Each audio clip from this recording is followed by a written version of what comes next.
absolute pleasure to introduce undoubtedly one of the finest stand-up comedians in the world today, one of my favourites. Please welcome Mr. Sean Locke, ladies and gentlemen.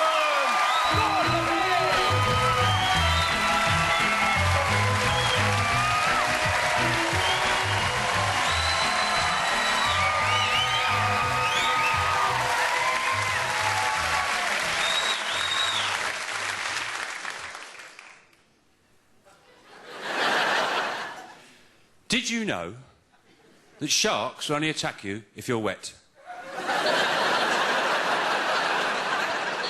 It's a fact, that is. That's a fact. No, I've got to say, thank you for that welcome. What a fantastic welcome. Thank you very much. Thank you, thank you. And I know a lot of comics will say this, but it is really fantastic for me to be here in Swansea. It's got a special significance for me playing Swansea because, well, because my stepbrother's real dad is from not far from here. So... in many ways, it's like a homecoming. Actually, you might be able to help me. The question, something's always puzzled me.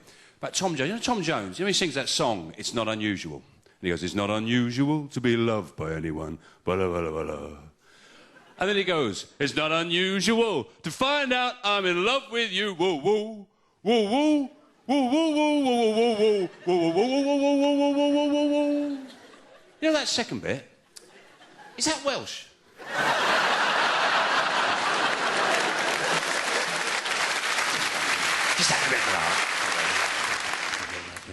Reading the papers today, the government are very worried about childhood obesity. They're very worried about that. I don't know what they're going to do about it, apart from strengthening seesaws.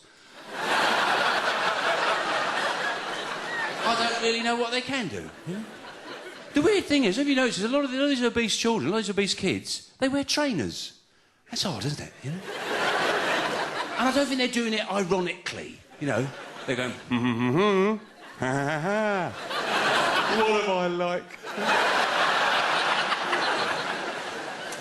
This is true, it's absolutely true. My nephew goes to a school where if you don't like football or athletics or rugby, you can choose your own activities, I'll assume, to suit your metabolism.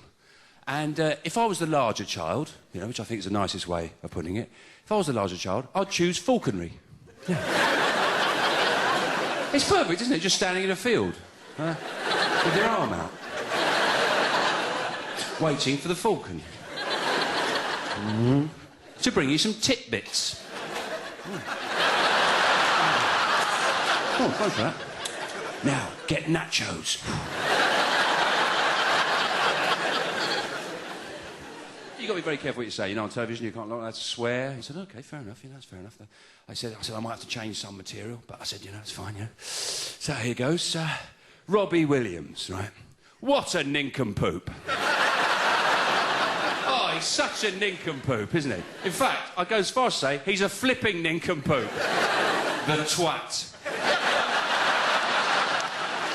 He is, isn't he? Do you know what drives me mad about him? He's always got his shirt off, hasn't he? Like that, when he's on stage. He's always walking around with his shirt off, like that. Like that. Yeah. What's the matter with you? You know, you're a pop star, not a scaffolder.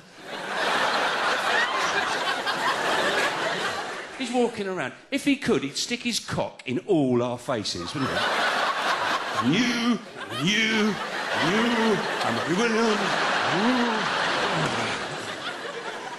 It's not because I'm prudish. It's not because I think, oh, a gentleman should always wear a shirt when he's serenading the ladies. No. But if you went to a party, right, and there was a bloke wandering around with his shirt off like that, you wouldn't think, oh, I can't wait to meet him. No. You'd think, uh-oh, the world wanker champion has arrived. He's just beaten Chris de Burgh in the final. And sometimes, he's got no shirt on and a scarf.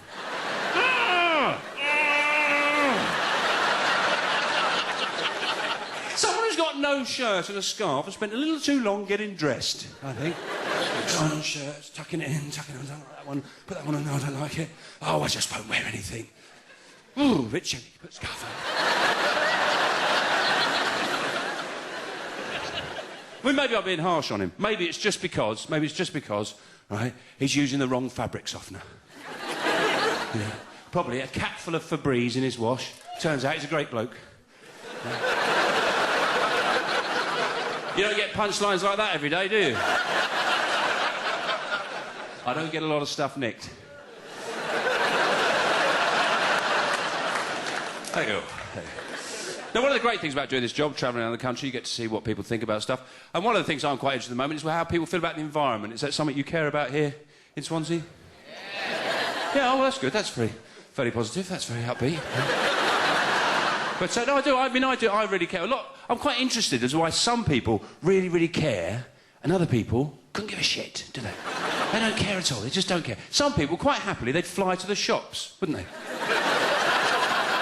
If EasyJet did a "we'll fly you to the shops" deal. Brilliant, I'm in. I can bring back more patio heaters. So the cat's nice and warm in the garden. While their neighbours could be shivering, drinking puddle water, chucking a sausage backwards and forwards, trying to heat it up. Come on, come on. Because some people really care, don't they? Every single piece of environmental news terrifies them, like the ice caps are melting, sea levels are rising. The samba button on a Yamaha organ uses 10 times more energy than any other rhythm. Turn it off! And I care, I do care, I care a lot, actually. I care a lot. Well, not as much as I used to, because I went to America. Right? When I came back, I thought, what's the point? You know? Why do I bloody bother? Because the consumption levels over there are so much more extreme. You know, I just feel stupid now, really. You know, I'm at home recycling, washing out Marmite pots, you know. Must get all the Marmite out so they don't have to make another one. And they're drilling for oil in Alaska, mopping up with a seal pup.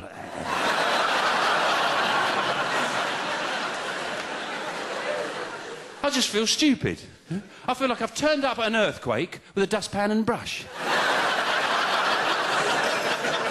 Can I help at all? Anything like that? Will you do all that? I'll do this little bit here. Feel better now? I do, and I do. I make a big effort. I get the train as much as I can. And I'm really shocked about how crap the trains are in this country. They're amazing. The standard, the quality of the trains is... I would say at least half the trains I get, you still can't flush the toilet when the train's at the station. I think that's incredible. It's 2009, and we're still crapping on the track. With all the technology we've got, they can't come up with a toilet that can be used whenever's necessary. At the moment, it's not even a toilet. It's a hole in a train. They don't have this problem on planes or coaches, do they? I've never driven up the M1 behind a coach and gone, oh, no! That's disgusting. I'm getting out of this lane. Whoa! I mean, surely they can get someone to help them with this problem, you know? Get someone in, you know, like the iPod guys, yeah. Because they took something that was bulky and inconvenient, didn't they? Your record collection. Used to take up an entire wall in your house, didn't they? But they shrunk it all down. Little iPod. Wow. Or the mini chicken Kiev guys. Where were their minds at? That was fractal, man, because nobody wanted to eat chicken Kiev, did they? I don't want that sloshing around inside me. A little one. Oh, could be tempted, yeah. That's disgusting. Much better than my idea. Massive chicken Kievs. I went the other way. They were huge, you could stand on them. Look at these. Yeah, that was a great episode of The Dragon's Den. They didn't invest. They didn't invest.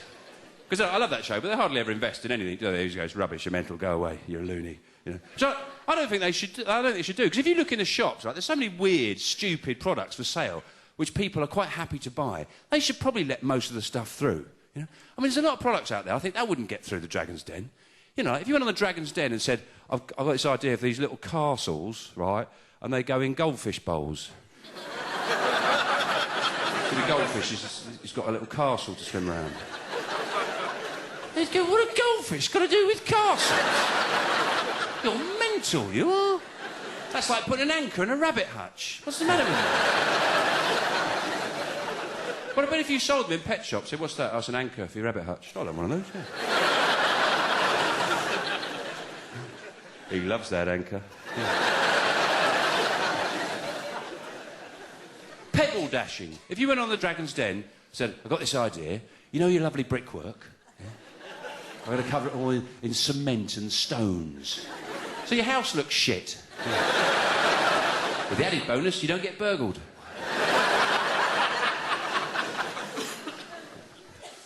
Argos. If you're on the Dragon's Den with the idea for Argos, I've got this idea for a shop, right? It's got everything in it, but you're not allowed to see it.